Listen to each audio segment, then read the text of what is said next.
Assalamualaikum warahmatullahi wabarakatuh.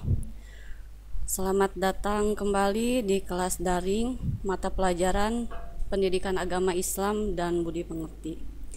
Hari ini kita akan membahas salah satu materi kelas 8, yaitu hormat dan patuh kepada orang tua dan guru. Mata pelajaran Pendidikan Agama Islam kelas 8 semester 2.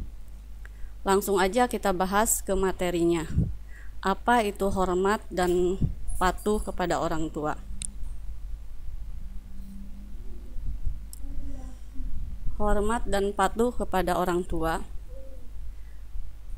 Islam mengatur hubungan antara orang tua terhadap anak, termasuk tata cara pergaulannya antara orang tua dan anak. Masing-masing memiliki hak dan kewajiban yang diatur dalam Islam. Di antara kewajiban orang tua terhadap anak adalah merawat dan mendidik dengan sebaik-baiknya sesuai syariat Islam. Dalam ajaran Islam, kedua orang tua memiliki kedudukan yang tinggi.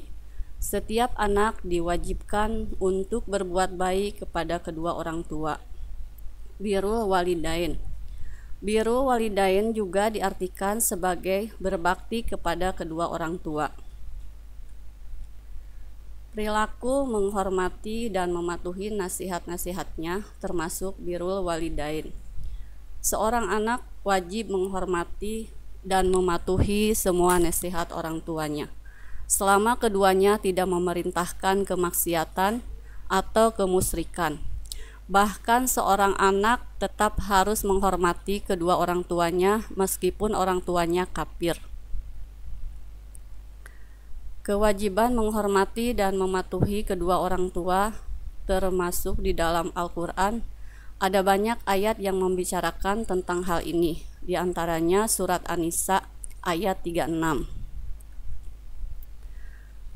Allah Subhanahu wa Ta'ala berfirman dalam surat An-Nisa ayat 36, yang artinya, sembahlah Allah dan janganlah kamu mempersekutukannya dengan sesuatu pun, dan berbuat baiklah kepada dua orang ibu bapak, karib, kerabat, anak-anak yatim, orang-orang miskin, tetangga yang dekat dan tetangga yang jauh, dan teman sejawat, ibnu sabil dan hamba sahayamu. Sesungguhnya Allah tidak menyukai orang-orang yang sombong dan membangga-banggakan diri.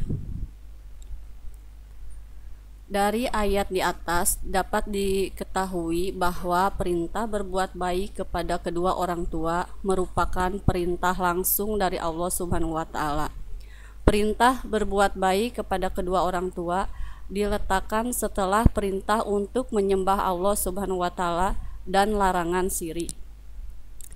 Ini menjadi bukti bahwa kedua orang tua menempati kedudukan mulia dalam pandangan Islam. Maka sebagai anak kita harus menghormati dan mematuhi nasihat dan perintah orang tua sebagai wujud bakti kita kepada keduanya, baik itu orang tua masih hidup ataupun sudah meninggal dunia. Berbakti kepada orang tua merupakan kewajiban ibadah dari Allah Subhanahu wa Ta'ala bagi hambanya. Jadi, berbakti kepada orang tua bukan merupakan balasan anak kepada keduanya, karena telah melahirkan, merawat, dan mendidik. Mengapa demikian? Karena jasa orang tua tidak mungkin bisa dibalas dengan balasan sepadan oleh seorang anak. Pada usianya yang sudah lanjut, tentu orang tua sangat membutuhkan perhatian dan kasih sayang kita. Dalam sebuah hadis riwayat Muslim, Rasulullah SAW bersabda, pendidikan agama Islam dan budi pengerti, dia celaka, dia celaka, dia celaka. Lalu beliau ditanya, siapakah yang celaka? Ya Rasulullah, jawab Nabi SAW, barang siapa yang mendapati kedua orang tuanya dalam usia lanjut atau salah satu dari keduanya, tetapi dia tidak berusaha masuk surga dengan berusaha berbakti kepadanya dengan sebaik-baiknya. Sumber kitab hadis Sahih Muslim. Perilaku durhaka kepada orang tua. Ukukul walidain merupakan dosa besar. Seorang anak yang durhaka kepada orang tua akan sengsara hidupnya, baik di dunia ini maupun di akhirat kelak. Kepatuhan kepada orang tua merupakan bukti kepatuhan kepada Allah Subhanahu wa taala. Dan kedurhakaan kepada orang tua merupakan kedurhakaan kepada Allah Subhanahu wa taala. Ridho Allah Subhanahu wa taala bergantung pada ridho orang tua, dan murka Allah Subhanahu wa taala bergantung pada murka orang tua. Maksudnya, jika orang tua ridho kepada kita, maka Allah Subhanahu wa taala juga ridho. Demikian pula sebaliknya, jika orang tua murka kepada kita, maka Allah Subhanahu wa taala juga murka. Wahai anak soleh, tahukah kalian bagaimana cara menghormati dan mematuhi kedua orang kepada dua orang tua? Jika orang tua masih hidup, maka dapat dilakukan dengan cara 1.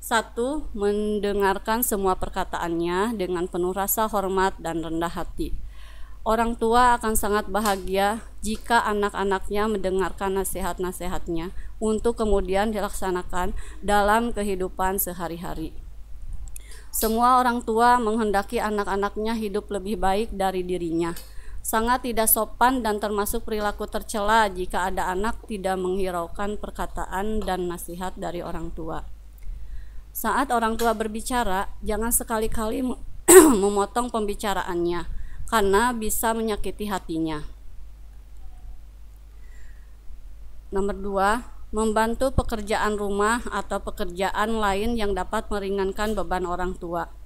Pekerjaan rumah selalu ada setiap hari, seolah tiada habisnya, mulai dari mencuci piring, mencuci pakaian, dan menyetrikanya, membersihkan lantai, merapihkan kamar, menyiram tanaman, membersihkan pekarangan, dan lain-lain.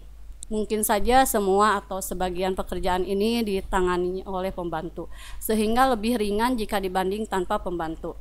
Lalu bagaimana jika tidak ada pembantu? Apakah semua pekerjaan ini diselesaikan sendiri oleh orang tua? Sebagaimana anak soleh, tentu kalian akan membantu penyelesaiannya supaya beban orang tua menjadi lebih ringan. Nomor 3, senantiasa meminta doa restu. Setiap aktivitas yang dilakukan anak hendaknya mendapat restu dari orang tua. Doa restu orang tua akan menjadi modal berharga dalam meraih kesuksesan. Doa ini menjadi penyempurna ikhtiar yang telah dilakukan anak. 3 macam doa yang akan dikabulkan dan tidak ada keraguan pada ketiganya, yaitu doa orang yang dizolimi, doa orang yang musafir, doa orang tua kepada anaknya. Sumber hadis yang diriwayatkan oleh Ibnu Wajah. Jika orang tua sudah meninggal, maka cara menghormati dan mematuhinya adalah sebagai berikut. 1. Menyambung tali silaturahmi dengan kerabat dan sahabat orang tua. Seorang anak harus menjaga hubungan baik dengan keluarga dekat, kerabat, serta sahabat dekat orang tua. Dengan menjaga tali silaturahmi dengan mereka, hakikatnya juga menjaga silaturahmi dengan orang tua. Nomor 2, melanjutkan cita-cita orang tua. Cita-cita mulia orang tua harus dilanjutkan oleh anak-anaknya. Misalnya, pembangunan masjid yang dirintis orang tua belum selesai, maka sebagai anak harus melanjutkan pembangunan masjid tersebut. 3. Mendoakan ayah dan ibu dengan memintakan ampun kepada Allah Subhanahu wa taala. Doa anak kepada orang tua akan menjadi ladang pahala yang tiada terputus baginya di alam kubur. Sebab hanya anak soleh yang bersedia mendoakan orang tuanya.